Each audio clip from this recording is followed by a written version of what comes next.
Suppose that आपका एक cinema hall है जिसमें डेली बेसिस पे मूवी जो है वो आपकी चलती है। और आपको पता है कि जब भी एक सिनेमा हॉल के अंदर नई मूवी जो है वो प्ले की जाती है तो उस दिन सिनेमा हॉल के बाहर काफी ज्यादा क्राउड होता है। और काफी ज्यादा क्राउड होने की वजह से कई सारे प्रॉब्लम जो होते हैं वो आने लगते हैं। आपको यहाँ पे करना क्या होता है, क्राउड को बेसिकली आपको क्राउड को क्या करना होता है, अच्छी तरीके से हैंडल करना है कि क्राउड ना हो और क्राउड को हम सर्विलांस कर सकें। कहाँ पे क्राउड हो रहा है, कहाँ पे क्राउड नहीं हो रहा है, इसको आपको क्या करना है, एनालिसिस करना है, आइडेंटिफाई करना है और क्राउड को रोकना है। समझ में आ रहा है? तो इस पर्पज के लिए हम लोग करते क्या है, हम लोग यहाँ पे सर्विलांस के लिए अलग अलग टेक्नोलॉजी का यूज करते हैं। लेकिन क्या है, अगर आपको ऐसा कोई प्रॉब्लम है, उस क्राउड को आइडेंटिफाई करना है, एज सुन एज पॉसिबल आपको क्लाउड को आइडेंटिफाई करना है और फिर क्या करना है, और आपको उसको सॉर्ट आउट करना है। तो इस केसेस के अंदर अगर आप एआई का यूज करना चाहते हैं, एआई टूल का यूज करना चाहते हैं, क्राउड कहाँ पे हो रही है, तुरंत हम क्राउड को आइडेंटिफाई करें। कहाँ पे नॉइज है, नॉइज को आइडेंटिफाई करें और फिर हम उसको क्या करें, अच्छी तरीके से हैंडल करें। तो इस पर्पज के लिए अगर आप एआई को यूज करना चाहते हैं सर्विलांस पर्पज के लिए, तो एआई को किस तरीके से आप ये जो काम है वो करवा सकते हैं एआई एआई से। इस काम को अगर आपको एआई से करवाना है तो एआई कैसे करेगा। एआई इस काम को करने के लिए एक एल्गोरिथम का यूज करता है जिसको बोलते हैं डीबीएससीएन। डीबीएससीएन जो एल्गोरिथम होती है इसको क्लस्टरिंग एल्गोरिथम भी बोलते हैं। इसका जो फुल फॉर्म होता है वो बेसिकली क्या होता है, density based spatial clustering of application with noise. ये क्या होता है, इसका फुल फॉर्म होता है। इस एल्गोरिथम का यूज करती है एआई टूल्स और इसका यूज करके क्या करती है, कैटेगराइज करती है कि कहाँ पे आपका क्राउड हो रहा है, कहाँ पे आपका जो है वो क्लस्टर बन रहा है और कहाँ पे आपका नॉइज हो रहा है। ये इसका मेन वर्क होता है, आइडेंटिफाई करना।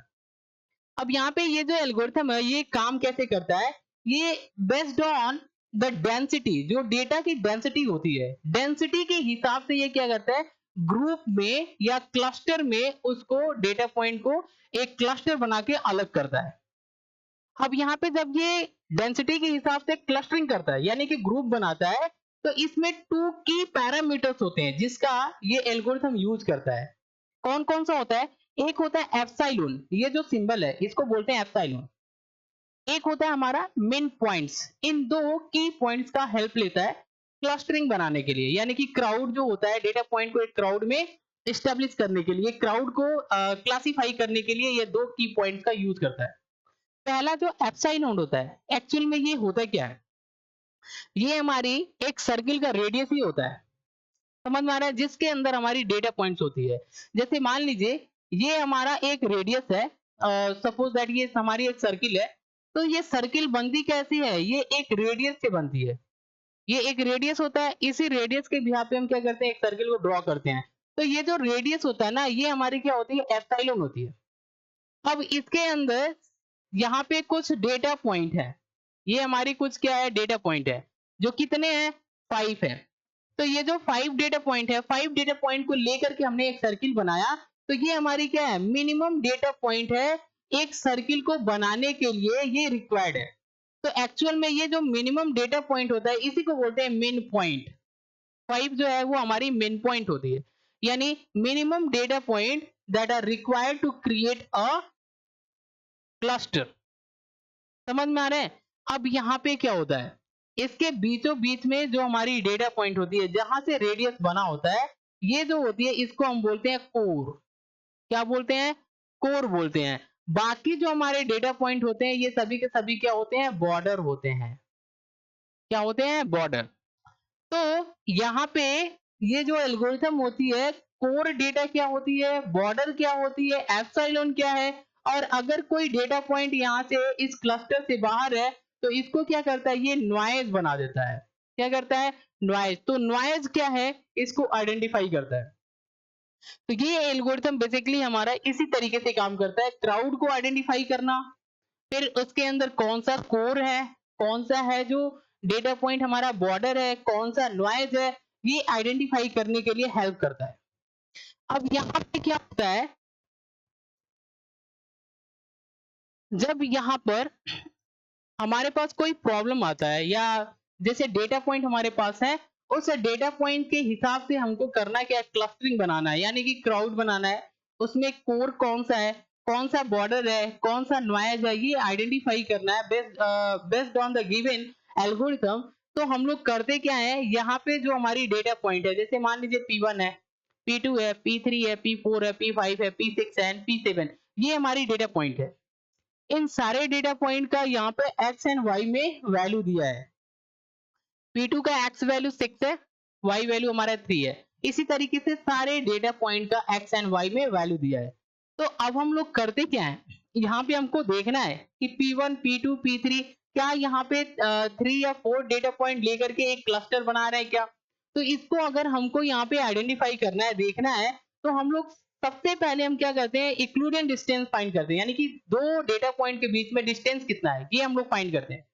जैसे P1 का डिस्टेंस हम P2 से फाइंड करते हैं, फिर P1 का डिस्टेंस P3 से फाइंड करते हैं, P4 से करते हैं, फिर P5 से करते हैं एंड P6 से। ऐसे हम लोग क्या करते हैं, P1 का डिस्टेंस सारे डेटा पॉइंट से करते हैं, फिर P2 का डिस्टेंस निकालते हैं, P2 का P1 से, फिर P3 से निकालते हैं, फिर P4 से, फिर P5 से, P6 से। इसी तरीके से P2 का सारे लोगों से साथ हम लोग क्या करते हैं, डेटा पॉइंट से यहाँ पे इक्विवेलेंट डिस्टेंस फाइंड करते हैं, फिर P3 का करते हैं, फिर P4 का करते हैं। इन सभी का इक्विवेलेंट डिस्टेंस जो होता है वो हम लोग यहाँ पे फाइंड आउट करते हैं। इक्विवेलेंट डिस्टेंस फाइंड करने के लिए ये हमारा जो होता है, ये फार्मूला होता है जिसको हमको अप्लाई करना होता है। इक्विवेलेंट डिस्टेंस का फार्मूला क्या होता है, रूट के अंदर x2 माइनस x1 का whole square plus y2 minus y1 का होल स्क्वायर, ये हमारा फार्मूला है। इस फार्मूले के अंदर x2, x1, y1, y2 इसकी जो वैल्यू है ये हमको रखना होता है, और यहाँ पे हम लोग क्या कर सकते हैं, दो डेटा पॉइंट के बीच में इक्विवेलेंट डिस्टेंस फाइंड आउट कर सकते हैं। अगर हमने इक्विवेलेंट डिस्टेंस सारे डेटा पॉइंट का निकाल लिया, तो ऐसे इक्विवेलेंट डिस्टेंस का हमारे पास एक टेबल मिलेगा। जैसे P1 का, P1 से अगर हम इक्विवेलेंट डिस्टेंस निकालेंगे तो ऑब्वियसली हमारे पास 0 मिलेगा। P2 का P1 से निकालेंगे तो ये हमारा मिलेगा, P3 का P1 से निकालेंगे तो ये वैल्यू मिलेगा, P4 का निकालेंगे तो ये मिलेगा, P5 का, 6 का, 7 का। इसी तरीके से हमने सारे का यहाँ पे इक्विवेलेंट डिस्टेंस निकाल लिया। अब हम क्या करते हैं, P2 का P1 से निकालेंगे तो यहाँ पे आपको मिलेगा, P2 का P2 से निकालेंगे तो यहाँ पे इक्विवेलेंट डिस्टेंस मिलेगा, P3 का P2 से निकालेंगे, इक्विवेलेंट डिस्टेंस जो मिलेगा लिख लेंगे, P4 का P2 से निकालेंगे तो यहाँ पे इक्विवेलेंट डिस्टेंस लिख लेंगे। इसी तरीके से हमको सारे डेटा पॉइंट का इक्विवेलेंट डिस्टेंस यहाँ पे निकालना होगा। जब आपके पास यहाँ पे न्यूमेरिकल क्वेश्चन देगा तो ये आपके जो होगा इक्विवेलेंट डिस्टेंस का टेबल आपको मिलेगा। समझ में आ रहा है, आपको काफी आसान होगा इसको क्लस्टर में बनाने के लिए। अगर नहीं मिलता है तो आपको इतना मेहनत करना पड़ेगा, आपको इक्विवेलेंट डिस्टेंस का फार्मूला आना चाहिए, और फिर आपको दो डेटा पॉइंट के बीच में इक्विवेलेंट डिस्टेंस निकाल करके ये टेबल आपको बनाना होगा। जब आप यहाँ पे इक्विवेलेंट डिस्टेंस निकाल लेते हैं, तब हम लोग यहाँ पे हमारा इसके बाद जो नेक्स्ट स्टेप क्या होता है, नेक्स्ट स्टेप में हमको यहाँ पे मेन पॉइंट जो होता है वो सेट करना होता है। मेन पॉइंट्स, मेन पॉइंट्स में हमने क्या रख दिया, 4, यानी कि जहां पे 4 लोग होंगे, यानी कि 4 डेटा पॉइंट जहां पे होगा, वहां पे हम क्या करेंगे, क्राउड उसको एस्टेब्लिश कर देंगे या एक क्लस्टर बना देंगे। यहाँ पे इसको करने के लिए थ्रेशोल्ड वैल्यू होती है, थ्रेशोल्ड वैल्यू। अब ये वैल्यू हमारी क्या करती है, मदद करती है एक क्लस्टर बनाने के लिए। जैसे थ्रेशोल्ड वैल्यू में, जैसे मान लीजिए हमने यहाँ पे 3.5 रख लिया, यानी कि इक्विवेलेंट डिस्टेंस 3.5 या 3.5 से जिसका भी कम होगा वो एक क्लस्टर के अंदर आएगा। कैसे आएगा, जैसे मान लीजिए हम लोग यहाँ पे P1 की बात करें तो P1 का 0 है, थ्रेशोल्ड वैल्यू से कम है, तो P1 एक क्लस्टर में आ गया। अब हम लोग P2 को देखेंगे तो ये भी थ्रेशोल्ड वैल्यू से कम है, तो P2 भी क्या होगा, यहाँ पे P1 के क्लस्टर के अंदर आएगा। P3 नहीं आएगा क्योंकि वैल्यू बड़ी है, ये भी बड़ी है, ये भी बड़ी है, ये भी बड़ी है, ये भी बड़ी है, ये भी बड़ी है। P5 की वैल्यू क्या है, थ्रेशोल्ड वैल्यू से कम है, तो P5 भी क्या होगा, एक क्लस्टर के अंदर आएगा। P10 भी आपका क्या होगा, एक क्लस्टर के अंदर आएगा। तो यहाँ पे हमारे पास P1, P2, P5 and P4 जो है एक क्लस्टर बनाएगा। यहाँ पे हमारा मिन डेटा पॉइंट हमारा कितना है, 4, यानी कि कम से कम 4 लोग होना चाहिए एक क्राउड को बनाने के लिए, यानी एक क्लस्टर बनाने के लिए। तो यहाँ पे हमारे पास एक क्लस्टर बनेगा जिसमें हमारा P1 जो होगा वो क्या होगा, कोर वैल्यू होगा। जैसे यहाँ पे हमारे पास P1 होगा तो P1 हमारी कोर वैल्यू होगी। यहाँ से हम रेडियस बनाएंगे, रेडियस बनाने के बाद एक सर्किल हम यहाँ पे क्या करेंगे, ड्रॉ करेंगे, और इसकी वैल्यू क्या होगा, एप्सिलॉन। और यहाँ पे हमारे क्या होंगे, इस सर्किल के अंदर क्या क्या वैल्यू आएगी यहाँ पे, और भी हमारी कौन सी डेटा पॉइंट आएगा, P2 आएगा, P5 आएगा एंड P10 आएगा। तो इस तरीके से हमारा क्या होता है, एक ग्रुप बनता है। हमारी इस एल्गोरिथम की हेल्प से हम लोग क्या करते हैं, ग्रुप बनाते हैं। अब यहाँ पे जो भी हमारी सेंटर वाली पॉइंट होती है P1, ये हमारी क्या होती है, कोर वैल्यू होती है। P1 क्या होती है, कोर वैल्यू होती है। बाकी जो इस क्लस्टर के जो भी मेंबर हैं जो कोर वैल्यू नहीं है, ये सब क्या होते हैं, बॉर्डर होते हैं। क्या होते हैं, बॉर्डर। तो इस तरीके से core value, epsilon and border जो होता है हम लोग यहाँ पे निकालते हैं। अब सिमिलरली हमको करना क्या है, P2 को देखना है। P2 की बात अगर हम लोग करें यहाँ पे, तो P2 के अंदर यहाँ पे देखिए P1 जो है क्या है, थ्रेशोल्ड वैल्यू से कम है, तो यहाँ पे P1 इसमें एक क्लस्टर के अंदर आएगा। अगर हम लोग यहाँ पे देखें P2 का, तो ये जो है P2 का इसमें आ गया।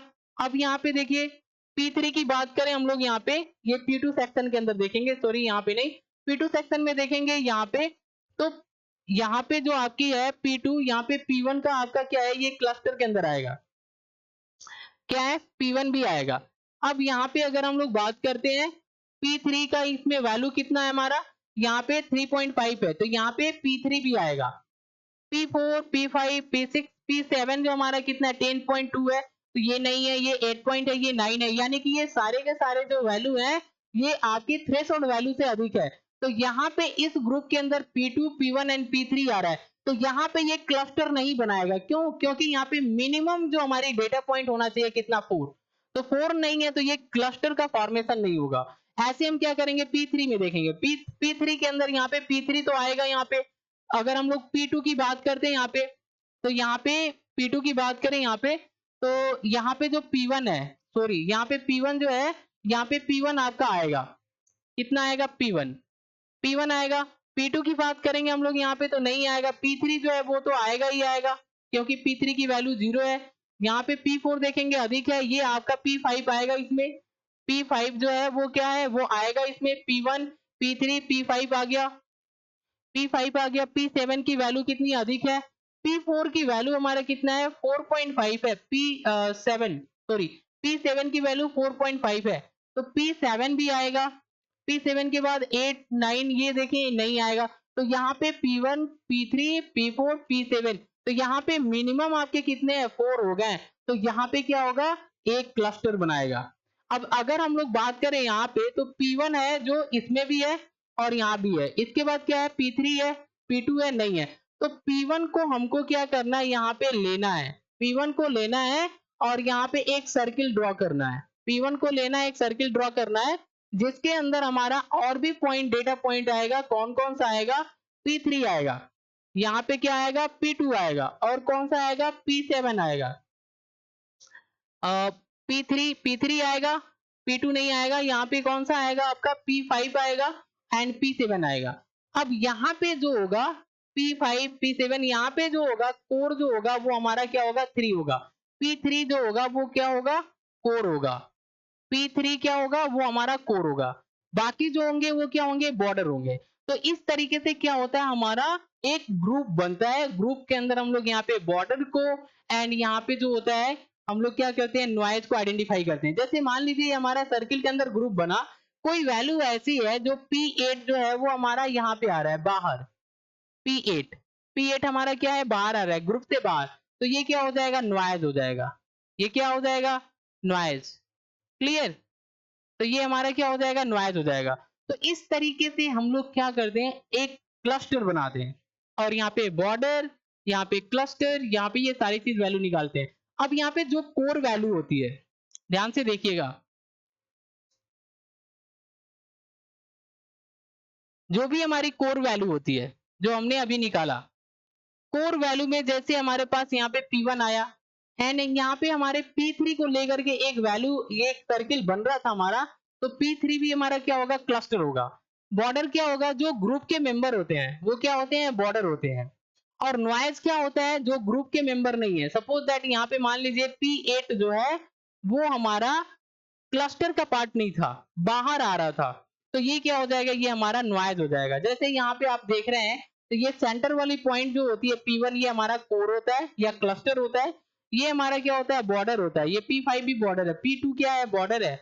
और यहाँ पे अगर हम लोग देखें P3 बाहर है तो ये हमारा क्या हो जाएगा नॉइज हो जाएगा। तो बेसिकली ये एल्गोरिथम जो होता है इसी तरीके से काम करता है, दो डेटा पॉइंट के बीच में एक लोडिंग डिस्टेंस निकालता है और मिनिमम डेटा पॉइंट को देख करके एक सर्किल ड्रॉ करके यहाँ पे एक ग्रुप बनाता है। ग्रुप के अंदर जो सेंटर में पड़ती है वो हमारी कोर वैल्यू होती है या हम उसको बोलते हैं क्लस्टर। और जो सर्किल के बाहर होता है मतलब सर्किल के मतलब कोर को छोड़ने के बाद जो भी हमारी डेटा पॉइंट होती है वो क्या होती है बॉर्डर होती है। और क्लस्टर से बाहर जो वैल्यू होती है इसको हम बोलते हैं नॉइज। ये एल्गोरिथम इसी तरीके से काम करता है। तो आज के लिए बस इतना ही। Thanks for watching. अगर ये वीडियो इन्फॉर्मेटिव लग रही है तो चैनल को सब्सक्राइब करिए एंड शेयर करिए। Thanks for watching.